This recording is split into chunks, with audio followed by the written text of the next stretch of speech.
we have a leadership group of about 6 or 7 of us, I think it is. And then we also have a qualifications group which I lead, and that has representatives on it from 9 separate examining boards around the world. So 9 of the 11 of the NAR examining boards are signed up to this process. And we've reached agreement that we will have this one single qualification structure.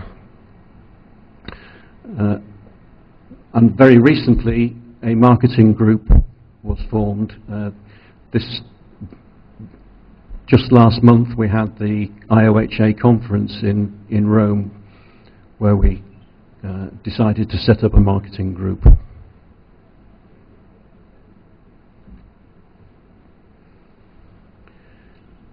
The leadership group's responsibilities are to set the overall policy direction and governance, and have technical oversight of the training and qualifications, and oversight of the website.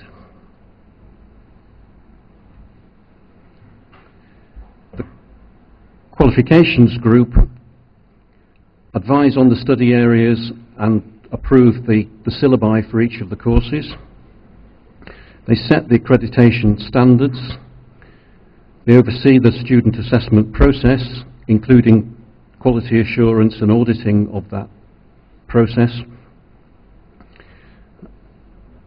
We don't actually have any alternative qualifications and routes to entry, but if they did, it would be their responsibility to evaluate the equivalence of those. And they also administer the approval of training providers process according to an agreed procedure. And this lists the countries that have signed up to the Memorandum of Agreement. You can see it covers quite a large proportion of the globe.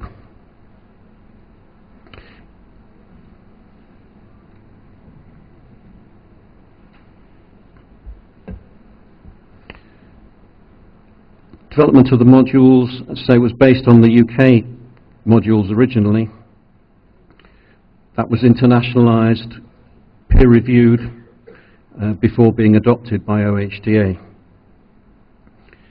The training materials are developed to match the adopted syllabi. And those training materials have also all gone through a peer review process. So these course materials that you're getting are all peer reviewed.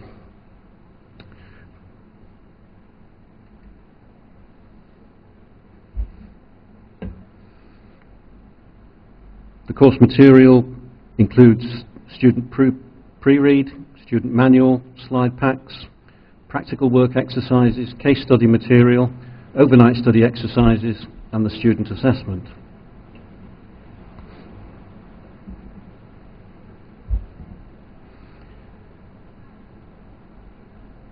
Practical hands-on training, you can see some pictures of that during actual courses. Assessment and feedback form an integral part of the training, so that it's not an optional exam, it's intended to be part of the process. And we would normally recommend that the numbers be limited to 20 students per course, assuming you've got 2 tutors. That's because you need the hands-on experience and mentoring.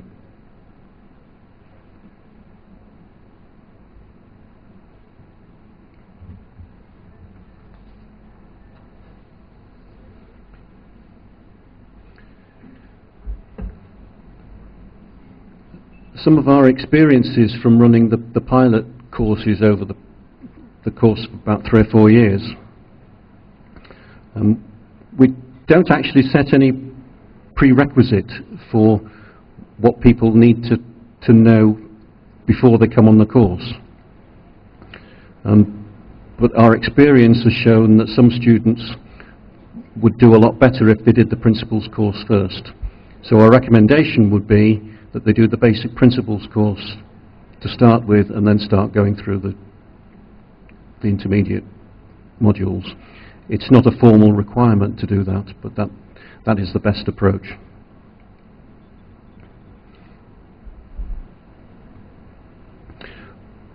All the information for the course is in the student material, so we don't assume any prior knowledge of occupational hygiene. And the pilot courses really taught us how important it was to keep the courses practical and hands-on in nature.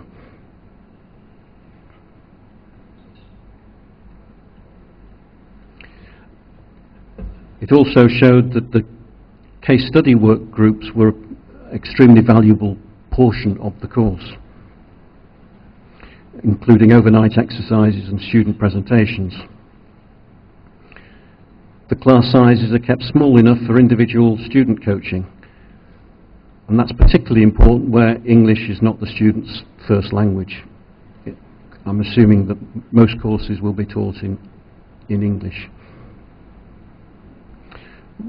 We also learned that we need to understand the culture of the country that the course is being run in. We tend to assume everybody's got the same culture we have, and the fact is they don't, and we have to take account of that.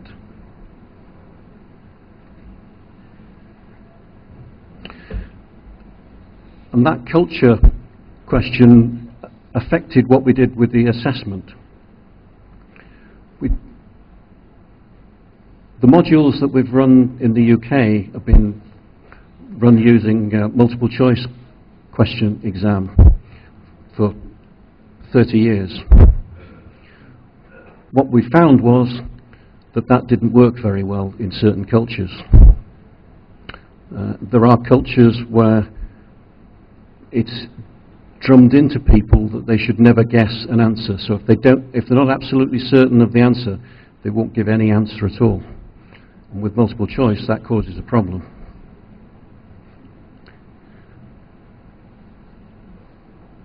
So what we do now is we have a practical assessment as part of the course that's done by the tutor to demonstrate the practical abilities, and then at the end of the course it's an open book short answer examination, and that's been found to be the most acceptable across a range of cultures.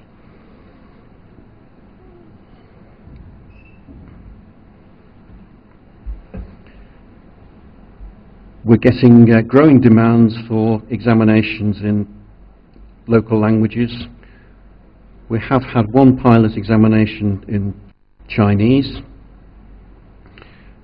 and we are currently running examinations in Norwegian and Spanish. The examination is based on the student manual.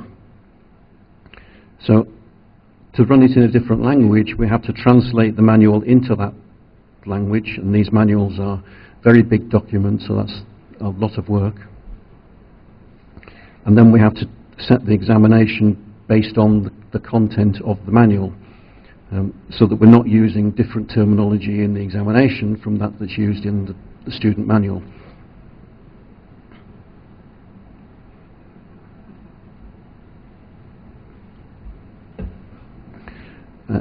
As I said before, we intend to continually develop these courses. So we have a projects set up for each course in the community area of the website, and that's for people to make comments on the courses, and then those comments will be assessed over a period of time and decide what improvements may need to be made. We also ask that anybody, if they've got additional useful materials, that they upload those onto the site, and we can decide if we want to actually include them in the formal approved course or not.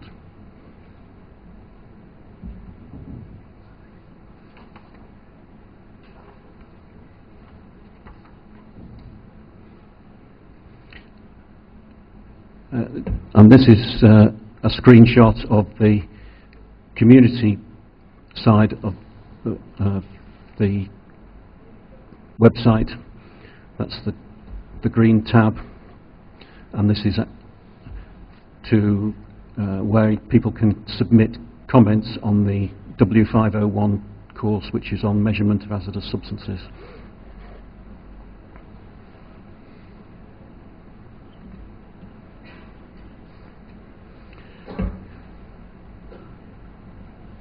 We're just now starting to have a review and update of the materials, so we're looking for comments, feedback, suggestions, and these will be reviewed on a regular basis.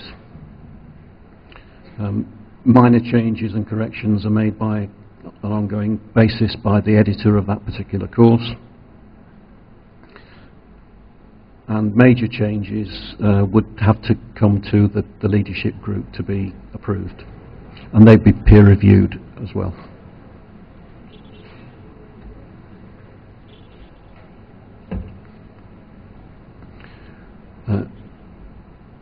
We are interested in having new courses, so ideas can be posted as projects on the community area, or if there's sufficient demand and people are willing to develop the teaching materials and effectively donate them, then they can be considered for adoption as approved courses.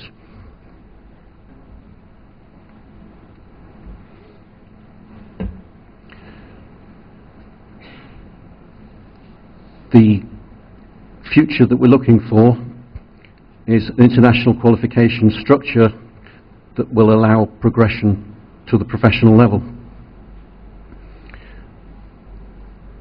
Hopefully a translation of teaching materials into different languages. The most unusual one I've been asked for so far is Macedonian.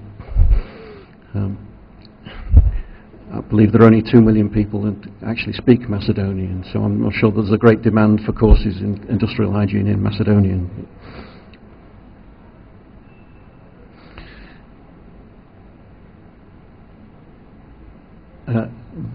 We will also look for developing the advanced and professional level modules. As I said, we've concentrated mainly on the intermediate level up to now. We also want to support university programs that adopt the courses as the base material.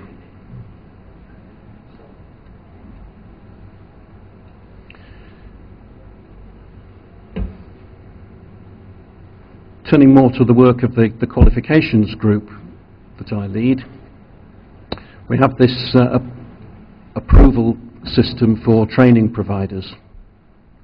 So anybody can download the course material free of charge, but in order to get the qualification through these courses, then it has to be delivered by an approved training provider. And there are various requirements that I won't bother reading out, you can read for yourselves. Probably the most important one is that the tutors must be NAR qualified hygienists, so there must be professional level qualified hygienists that are delivering the courses, and that's really to ensure the quality of the training that's being delivered.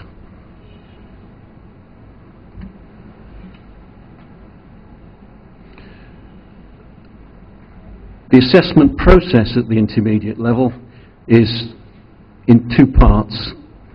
There's what in educational terms we call a formative assessment. So that's the in-course tutor-assessed practical assessment that allows students to demonstrate practical abilities, and that's followed by the written exam.